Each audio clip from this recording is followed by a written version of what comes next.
Bonjour à tous et bienvenue dans cette nouvelle vidéo. Alors on est parti pour Samurai Showdown 2. Alors c'est la version Neo Geo Pocket officielle sur la Switch qui va reprendre donc vous voyez, le design de notre cher Neo Geo Pocket. Alors vous avez quand vous allez dans la partie ici des options, vous pouvez choisir les différents skins. Donc vous avez la blanche. Vous avez la blanche, vous avez juste l'écran, vous avez la couleur bleu violette dégueulasse là, qui est pas terrible, vous avez celle-ci qui était pas mal, vous avez la pigmentée, vous avez la translucide. Alors moi c'est celle que je possède, la translucide. Alors là c'est pas très bien représenté, mais celle-ci normalement c'est la translucide il me semble, avec les boutons bleus. Vous avez la violette, etc., etc. Voilà, donc vous avez quelques skins, c'est pas trop mal. Alors on y va, je vais prendre du tout coup mon skin. Je me demande si j'ai pas un problème de Joy-Con là.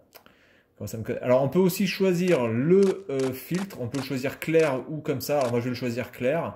Alors l'avantage de ce petit truc là, vous voyez, là il y a un problème de Joy-Con. Hein. Attendez.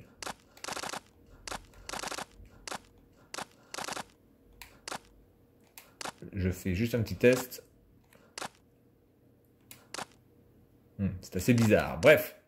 Donc l'avantage c'est que là on peut bien voir l'écran de ce qu'on fait, parce que la Neo Geo Pocket évidemment n'est pas rétro éclairée et vous êtes obligé d'avoir la bonne couleur classique. Donc on va partir en classique, hop, classique, black and white, red. Oui, classique, on va partir en classique, on s'en fout, yes.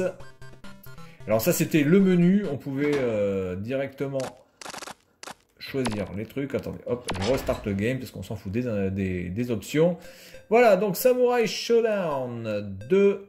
Alors là je navigue avec le stick analogique. Game option, alors on va se mettre en easy hein, parce que je pense qu'à mon avis 3 points. Le temps on va le mettre en infini. Ça c'est en mode versus, on s'en fout. Ok. Allez, on va faire le mode comme celui-ci, le 1 joueur. Donc là, on peut choisir les différents protagonistes. Allez, on est parti avec Rimuru alors attendez, en slash ou en bust. On va se mettre en slash. Alors ce n'est pas un jeu que je possède sur ma Neo Geo Pocket, en même temps j'ai pas énormément de jeux, vu le prix des jeux. Vous pouvez voir quand même que les graphismes sont juste hallucinants.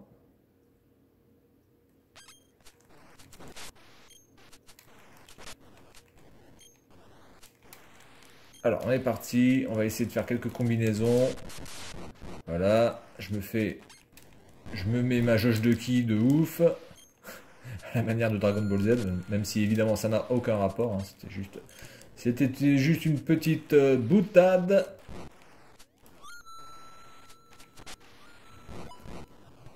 Hop. Vous pouvez écouter la musique aussi, en arrière-fond. Voilà, c'est ça que je voulais faire. Un petit combo.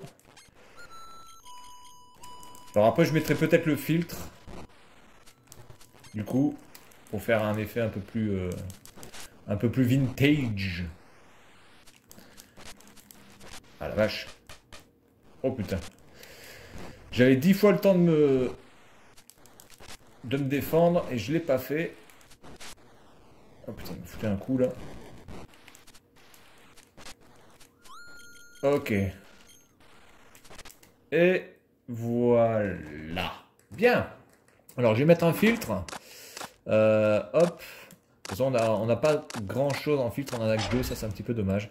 Bon, là, on a vraiment quand même plus le filtre type Neo Geo.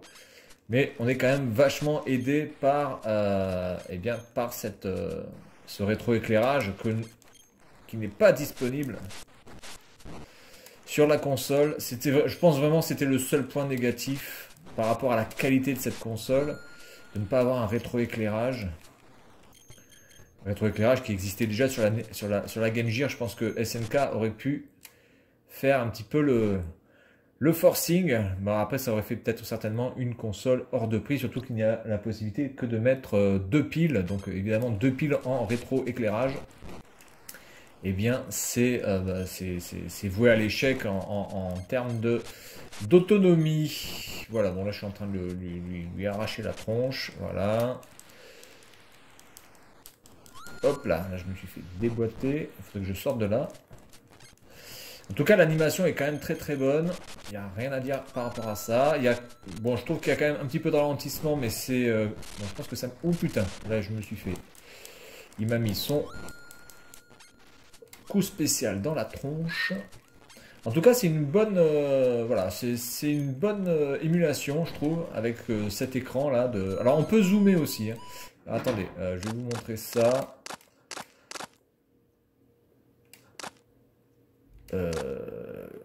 Les Joy-Con déconnent, hein, je vous le dis. Alors là, voilà, on peut zoomer, on peut se mettre directement comme ça, en fait.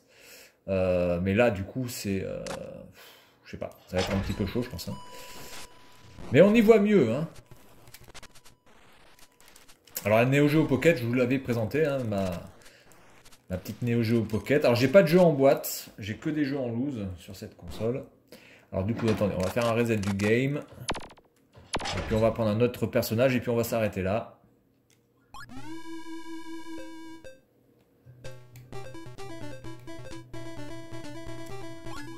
Allez, Jubei. Ouais. Il y avait quand même de belles intros hein, quand même pour un jeu de baston comme ça. Sur une console, ma foi, mythique. En tout cas dans les portables. Même si je pense que très peu de personnes l'avaient en fait, hein, cette console, à l'époque. Comme tout produit SNK d'ailleurs. Hein. Ah mais putain, mais colle-toi à lui, face de moule. Allez, voilà.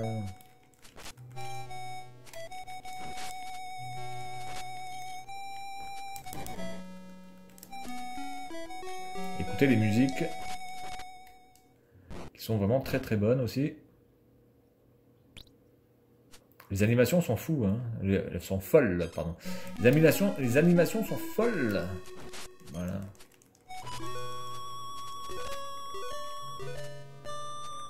Alors, par contre, le problème, c'est qu'en effet, il n'y avait que 2 boutons.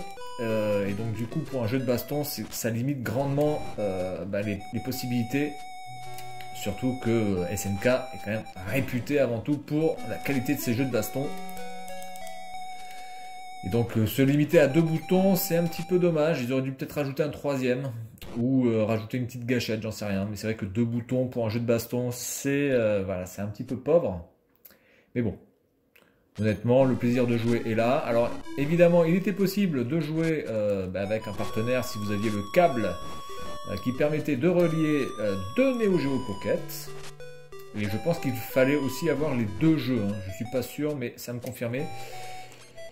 De ce dont je me rappelle, il me semble qu'il fallait absolument avoir les 2 jeux pour pouvoir jouer au jeu. Hein. On ne pouvait pas partager le jeu sur une cartouche, comme des fois c'était possible de faire sur la Game Boy par exemple.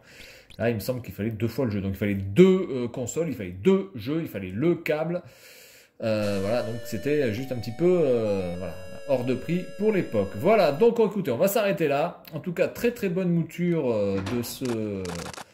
de ce jeu et belle présentation. On aurait peut-être aimé avoir un peu plus de filtres. Voilà, un peu plus de filtres et aussi peut-être la possibilité de jouer en grand écran. Parce que là, je trouve que ça fait... Alors là, on peut faire quand même du rewind, on peut revenir un petit peu. Ça, c'est pas mal. Même si là, honnêtement, ça sert pas à grand-chose parce que je peux pas revenir exactement... je peux pas faire un rewind total, quoi. Hein. Donc quand vous voulez faire un rewind, vous êtes obligé d'avoir bien calculé votre coup, sinon vous allez passer au travers. Voilà, donc c'est tout pour cette vidéo. Et puis moi, je vous dis à la prochaine. Salut à tous.